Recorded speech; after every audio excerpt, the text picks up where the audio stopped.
love the Brewers. Just gonna come out and say it. Sue me. I could talk about them for hours on end. I live and die by them. And so I figured I'd try this out. Because why not? All the cool people put it online. And I'd love to be one of them. So I'm gonna try to be one of them. Let's go for it. It's not a Brewer setup, really. But I have this. This should be enough. And I have a necklace. So that should count. Okay. But I'm going to try talking about them. And today I want to talk about what I'm predicting their 26-man roster is going to look like. I'm going to predict their opening day lineup. And I'm just going to talk a little bit about my expectation for the team. So let's do this thing. I'm going to go position by position for the 26-man. So starting at catcher, we're going to carry two catchers. It's going to be Omar and it's going to be Manny. And I love these two. I think they're going to platoon. So the righties are going to get Omar and the lefties are going to get Manny. And this is a good 1-2 punch behind the dish. I really think so. Manny's a defensive wizard. That goes without saying. And he hits the ball. He's not going to be a silver slugger. He's not a huge hitter. But I feel like if he had to play every day, if something were to happen to Omar, I think he'd do a great job. He puts the bat on the ball. He's got a clutch gene. I love him. And then Omar, terrible offensive season last year, ironically, because we picked him up for his offense. But he had a huge defensive year. That's freaking awesome. So he's been hot all spring. So if he keeps at least a little bit of that heat moving into the 2021 season and then sticks with what he did defensively last season, Omar's going to be scary for opponents. It's a recipe for success, if you will. All right, first base, I think we're going to carry one first baseman, and it's going to be our favorite young chap, Keston Hiura. Keston I'm a little worried about, more so offensively. Obviously he's learning how to play a new position at first, so that's gonna take some time, and there's gonna be a lot of mistakes happening throughout the season. But his offense scares me. I feel like he'll be able to get a hold of first base. It'll be easier for him than second base because he can't throw the frickin' ball. But he can pick it a little bit, so he'll get there. I'm not worried about him at first. It's the hitting, because he had a down year last season. He had a 42% whiff rate. I mean, he couldn't hit balls in or out of the zone. And then with learning a brand new position in the spring, he's put all his focus on learning how to play first base. I believe he hasn't been able to set aside time to really get back in the hitting mentality. And he's not really showing up in spring. Now, I know spring training isn't always an exact predictor for what's going to happen, but he's not hitting a ton. So I'm a little nervous. He's going to hit third at least to start the year. And I love Keston. And he does hit the ball hard. When he hits the ball hard. He had a 270-something BABIP, which is a batting average on balls in play. And I know it's not top tier, but the man can hit. We all know he can hit. And if he can figure himself out at the dish, he's going to be, I think, an all-star. Moving on to second base, it's going to be the newcomer, Kolten Wong. I'm so excited about Kolten Wong. For a couple of reasons. One, it's the biggest possible defensive upgrade at second base. Keston Hiura couldn't throw the ball. He led our team in errors. I think he had the lowest defensive runs saved last season, and Kolten had the highest. So that's just a huge defensive upgrade. He's gonna bat leadoff. He won obviously Gold Gloves in 2019 and 2020. Obviously that speaks for itself. But one of my favorite things is his offensive numbers in what was formerly known as Miller Park. It's pretty sweet. The dude hit .308 with a .373 OBP, slugged .482, and had an .855 OPS. Miller Park loves hitters. Busch Stadium hates hitters. I think he's going to be scary at the top of that lineup. He's going to get on base a lot to start games. He's going to save a lot of runs at second base. Huge addition. I loved it. People said the Brewers had a quiet offseason. Well, they didn't. I'm real pumped about Kolten Wong playing second base. At third base, we're going to carry a returning member of the club, Travis Shaw. And I don't have a whole lot to say about Travis. Obviously, he had the big years in 17 and 18. Had the down year in 19. Had a meh year last year. He picked it up at the end. He started hitting the ball harder. I'm excited. I like Travis Shaw. I think he's going to do a good job. I think he's comfortable in Miller Park. He had a lot going on in 19, too. He had the wrist thing, and he was just so out of it mentally. And I think he's getting a little bit of that confidence back. I think he'll do a good job. I like Travis Shaw. And then at short, obviously, we're going to have or not obviously, but I think it's going to be Orlando Arcia. The injury setback, Urias. The guy can't catch a break. But I think it's going to be Orlando Arcia. The guy hits. He's been hitting in spring training. He led our team in average last year. Like I said, he's got the potential to be a Gold Glover. Colton Wong wants to get him there. I think he can. He's going to hit at the bottom of the lineup, I assume. And then if he gets injured, needs a day off, you can throw Luis in there. And then he's played some third base. So maybe we'll see him play in the hot corner a little bit this year. And then behind them, our utility guys are going to be Danny Robertson and Luis Urias. You know, I touched on Luis. The guy plays second, third, short, so he'll get some playing time. And he's a good bat. I think he's got the ability to break out this year, so that's exciting. And then Danny Robertson. I'm high on Danny Robertson. He's a former top prospect with the A's. He's willing to play second. He'll play short. He'll play third. He'll play in the outfield. I could see him playing a little first base. I don't know if he's ever played there, but I wouldn't be surprised. I see him like an HP kind of player for us. So I'm excited about Danny Robertson. He gets on base. He's walked a lot in spring. If you get on base, you're going to score runs. So I'm high on Danny. I love Luis. I think we're set with good utility guys. Moving on to the outfield and left field. Yeah, it's going to be Ellie. We don't need to talk about last year. We know what happened. Christian will be Christian. That's it. In center field, JBJ. I think he's going to play all over the place in the outfield. A newcomer from Boston. He had 283 last year. I think it was one of his best offensive seasons, given it was a shortened season. But hey, if you hit, you hit. That's it. He won a Gold Glove in 2018. He won a World Series in 2018. He's a veteran guy. He's a top-notch center fielder. And he's gonna get a lot of playing time. Count said we're not gonna have a fourth outfielder. We have 4 starting outfielders, and I see him playing all the time. He'll play in right field when Avi needs a day off or for facing a righty. He'll play in center because Lorenzo is old.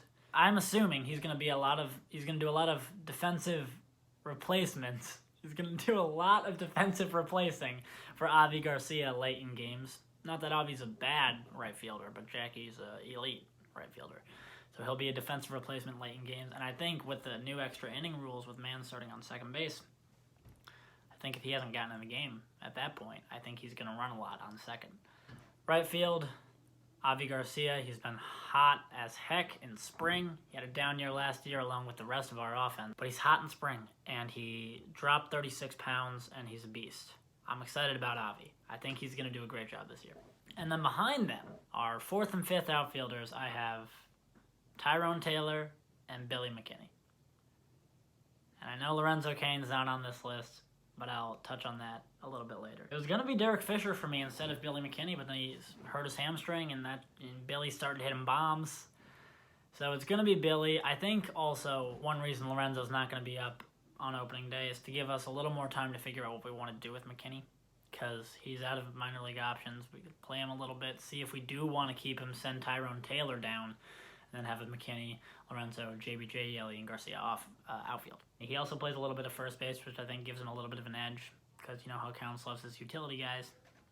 And right now, for depth, I think we have, Keston, Travis at first, really, and that's all. And so having Billy McKinney, I think that'll be helpful. And then Tyrone Taylor, the guy's just been raking. I mean, you can't ignore Tyrone Taylor right now. I think he's going to be on our opening day roster. So, I love Tyrone Taylor. Good for him.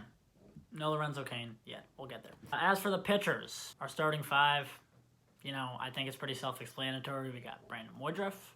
We got Corbin Burns. Lindblom is my 3rd. Anderson's my 4.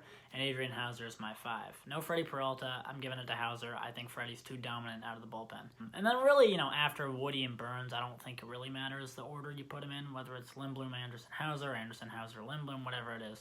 But the 1 and 2 are solid. And then if Adrian pitches the way he can, that's a scary 1-2-3. That's a scary 1-2-3. I love our pitching rotation. In the bullpen, I have J.P. Fireeisen, Josh Hader, Freddie Peralta, Drew Rasmussen, Brent Suter, Justin Topa, Devin Williams, and Eric Yardley. And for each of their positions, for the middle innings and kind of the spot starters, need them to go 3-4, whatever, it's going to be Freddie, Suter, and Rasmussen. I think any of them could spot start. All of them can give us multiple innings. Drew's an under the radar. Not many know about Drew. He's going to shock some people this year. I'm really excited. For the setup for the 7th and 8th innings, I'm going J.P. Fireeisen, Justin Topa, Devin Williams, Josh Hader, and Eric Yardley. Now, obviously, Devin Williams and Josh Hader, they're going to be our closers. I think we have 2 closers. I wouldn't just give this to Hader. It's going to be both of them. And I think they can both set up games beautifully as well. So those are my, how many is that, 5? Those are my 5 setup guys. And the closers are going to be Dev and Josh. So that's my 26. Who's missing from that? Well, 2 guys that I love, but I can't give it to him quite yet. Lorenzo Cain and Big Dan Vogelbach. Dan, I'll start with, because I just don't think he's going to be on the team. I don't think we have a spot for him. If there was a DH, of course, he'd be a lock. I just don't think we have a spot for him, and that sucks, because I love Dan. He's hilarious to me. He looks like if Babe Ruth and Chris Farley had a baby, and he was really good at baseball. Once we signed Wong, Dan was done for, because Keston's going to play first base every day, and we need him to play first base every day. Keston needs to get consistent at-bats. I do think we could trade Dan. I don't know what we'd get in return. It's just a bummer. I like him. The guy rakes. But it is what it is. That's baseball for you. And then Lorenzo Cain. Why is he not on my opening day roster? Simply because I just don't think he's going to be ready. He's got, I think, 9 games to play. He's old. He hurt himself. I think he'll be ready shortly after the season starts. But I don't think he's going to be ready on opening day. I think we should just keep him at the training site for a little bit. Get him more at-bats. Make sure his legs are under him. Make sure he's not sore after every freaking game. And then we'll make our decision with McKinney whether we want to keep him or ship him off. And have a Taylor Cain, JBJ Eliavi outfield, or a McKinney Cain, JBJ Eliavi outfield. I love Lowe. He just needs to get ready. He needs to get ready, and I don't think 9 games is quite enough for him. These are just guesses. Could be wrong. And it's a huge signing with Jackie Bradley, so now we don't have to really worry about Lorenzo being ready. Stern's making moves, man. Okay, for my opening day lineup, not much to elaborate on, but I got Wong leading off. He'll be playing second, obviously. Christian follows him in left. Keston hits third. He plays first. Travis hits fourth. He plays third. In the 5 spot, we got Avi in right. In the 6 spot, we got Omar catching. 7 spot, Jackie Bradley. He's going to play center. In the 8 spot, Orlando Arcia. And in the 9 spot, Woody. On the bench, that leaves Manny Pena, Tyrone Taylor, Danny Robertson, Billy McKinney, and Luis Urias. It's a heavily left-handed lineup. 6 including Woodruff, and Woodruff can swing the stick. We're going up against Maeda. Maeda kicked our asses last year, but I love this lineup.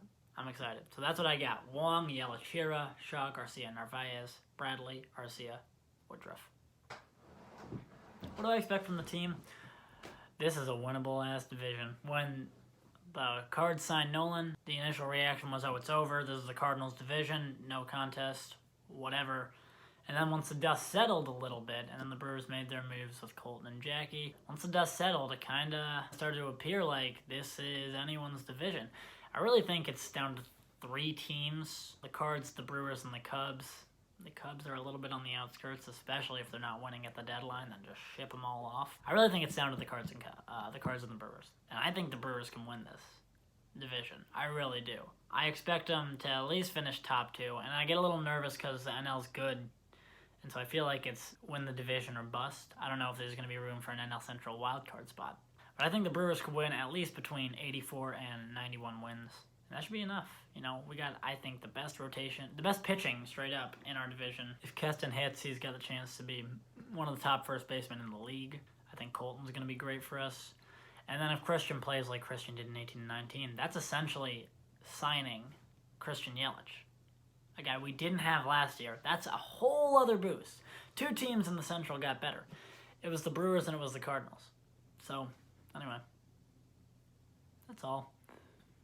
I know this is pretty low rent, but I don't know what I'm doing. So, but I like it. So, I love the Brewers. Go Brewers. If you watched, thanks for that. Share this. Follow me on Twitter. It'll be in the description. Like it, subscribe to it. Yeah.